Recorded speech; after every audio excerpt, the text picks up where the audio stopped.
Hello everyone. आज हम sociology में ब्यूरोक्रेसी पर चर्चा करेंगे।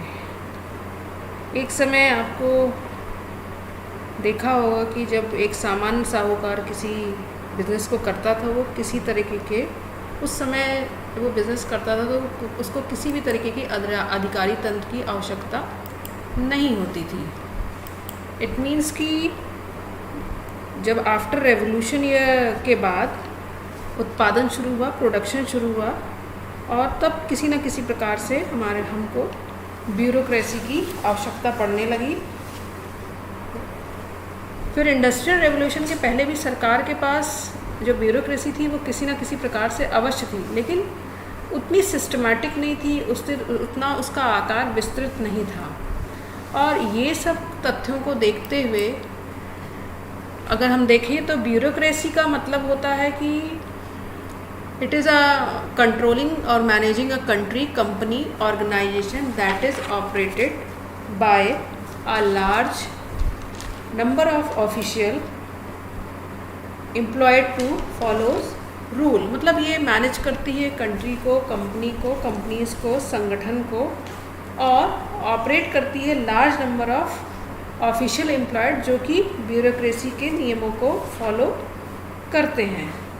अब bureaucracy is a way of administratively organising large number of people who need to work together. Organisation in public and private sector including universities and government rely on bureaucracy.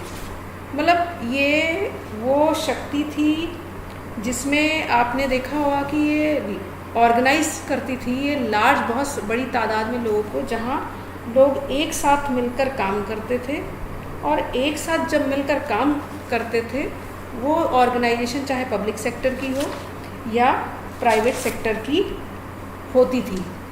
अब bureaucracy का मतलब, the term bureaucracy means rule by desk और offices. Simple सा इसका मतलब है कि bureaucracy के अंतर्गत ऑफिसेस में, कार्यालय में काम करा जाता था, जो इम्पर्सनल कैरेक्टर ऑफ ब्यूरोक्रेसी होता था। तो अब हम मैक्स वेबर के ब्यूरोक्रेसी थ्योरी की डिस्कस करेंगे। 19वीं शताब्दी में बहुत सारे थिंकर्स आए जिन्होंने ब्यूरोक्रेसी के विषय में अपने विचारों को प्रस्तुत किया था, लेकिन उन्हीं 19वीं शताब्दी में मैक्स वेबर उनमें से एक थे।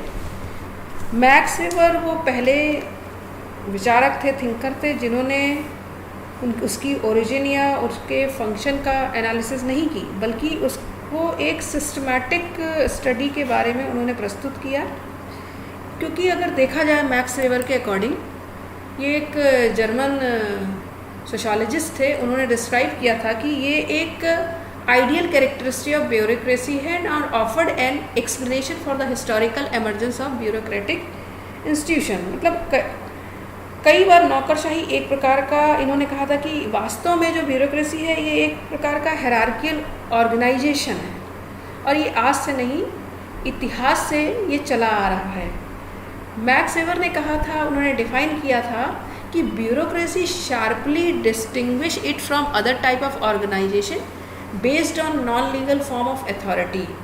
Even he observed that the advantage of bureaucracy was it was the most technically proficient form of organization, possessing specialized expertise, certainty, continuity and unity. Max weber का मत था कि नौकरशाही संगठन में एक विशुद्ध प्रारूप की परिभाषा थी, और उन्होंने ये भी कहा था कि नौकरशाही के आधार पर एक व्यवस्था ठीक से और सुचारू रूप से चल सकती थी। वो कहते थे कि इसमें कार्य क्षेत्र में निश्चित ढंग से विभाजन हो जाता था, और विभाजन जो है ये प्रशासनीय नियमों के अनुसार लगाया जाता था। नौकरशाही में जो प्रशासनिक शासन तंत्र के लिए आवश्यक था कि एक निश्चित ढंग से राजकीय कर्तव्यों में बांट दिया जाता था। अब हम आते हैं कैरेक्टरिस्टिक पर।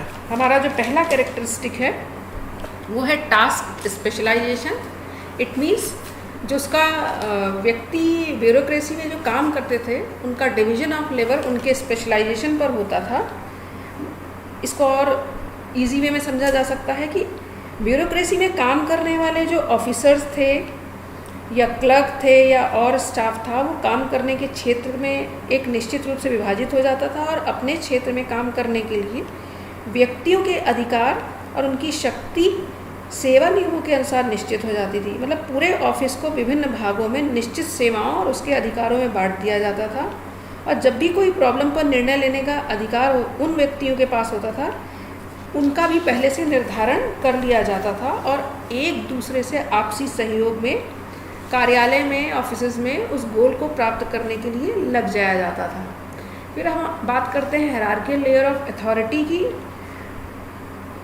हर ऑफिस में एक एडमिनिस्ट्रेटिव सिस्टम होता था जिसकी संरचना में अधीनस्थ और कार्यकारी अधिकारी पद के अनुसार करते थे, उनकी पोस्ट उनके स्पेशलाइजेशन के अकॉर्डिंग होती थी और इस हायरार्किकल सिस्टम में निम्न पदों के कार्यकारी उच्च पदों के कार्यकारियों की अपील कर सकते थे और सर्वोच्च अधिकारियों के पास प्राधिकारों का केंद्रीकरण भी होता था। फॉर्मल सिलेक्शन की बात करते हैं। कोई भी सिलेक्शन होता था वो कॉम्पिटिटिव एग्ज़ाम पे होता था, मतलब किसी भी व्यक्ति की पर्सनल विल पे नहीं होता था और इसके लिए एक एग्ज़ाम होता था और वो अपने कार्य के संपादन के लिए उसका सिलेक्शन के बाद एक ट्रेनिंग भी होती थी और ये जो ट्रेनिंग होती थी उसमें जो अपॉइंटमेंट होते थे वो कॉन्ट्रैक्चुअल होते थे। फिर हम आते हैं पेमेंट ऑफ रेगुलर रेम्युनरेशन पे। हर ऑफिस में जो काम करवाया जाता था वो बिना पेमेंट के नहीं करते थे, मतलब वो एक सैलरी के रूप में दिया जाता था। उनको वो सैलरी एक निश्चित ग्रेड में रखी जाती थी और जो ये ग्रेड था वो रैंक के आधार पर होती थी और रैंक का ये आधार इस बात पर निर्भर करता था कि अधिकारी किस तरीके के रिस्पॉन्सिबिलिटीज़ को निभा रहा है, मतलब जिसका वो उत्तरदायित्व और उसके कार्य में असुरक्षा अधिक है उसको लगभग अधिक सैलरी मिलती थी। फिर आता है economic protection to officials. It means ये है जो ब्यूरोक्रेटी का रिस्पॉन्सिबिलिटी होती थी, मतलब ब्यूरोक्रेटिक्स की रिस्पॉन्सिबिलिटी होती थी कि ऑफिसर्स और कर्मचारियों को एक की भविष्य की आर्थिक सुरक्षा के लिए एक व्यवस्था की जाए जिसको जीपीएफ या भविष्य निधि की व्यवस्था कहते थे। ये इसलिए होता था कि सारे ऑफिसर्स या सारे कर्मचारी अपने होल लाइफ उस कार्यालय में या उस ऑफिस में काम करने में पूरा लगा देते थे, तो एटलीस्ट ओल्ड एज में आफ्टर रिटायरमेंट उनको सुरक्षा देने के लिए एक पेंशन का लाभ दिया जाता था। फिर हम बात करते हैं opportunities of promotion to officials की, मतलब प्रत्येक ऑफिस में कर्मचारियों को उच्च व्यवस्था थी और उसमें प्रमोशन के हमेशा अवसर मिलते थे और ये निश्चित किया जाता था कि वहाँ के जो स्टाफ है, वहाँ का जो ऑफिसर है, उसकी जिस पद पर नियुक्ति हुई है और नियुक्ति से लेकर रिटायरमेंट तक उसको कितने प्रमोशन होने चाहिए। फिर हम बात करते हैं official business is conducted on the basis of document, मतलब कार्यालय का काम लिखित होता था और उसके लिए फाइल होती थी। हम जैसे ऑफिस में जो बोलचाल की भाषा में होता था वो इनफॉर्मल ना हो के फॉर्मल होता था। वो सारी कार्रवाइयाँ जो होती थी वो फॉर्मल एक फाइल में रखी जाती थी। इसीलिए मैक्स वेबर ने कहा था कि अधिकारी को जब आदर्श प्रारूप में रखा है तो उनका संदर्भ सरकारी कर्मचारी और औद्योगिक प्रतिष्ठानों में था और इसे व्याख्या करने में वो बार बार कहते थे कि इसमें काम करने वाले व्यक्ति अपनी क्रियाकलापों में अवैयक्तिक होते हैं, मतलब इनके संपूर्ण संगठन को अनुशासनात्मक नियमों द्वारा बांध लिया जाता था। धन्यवाद।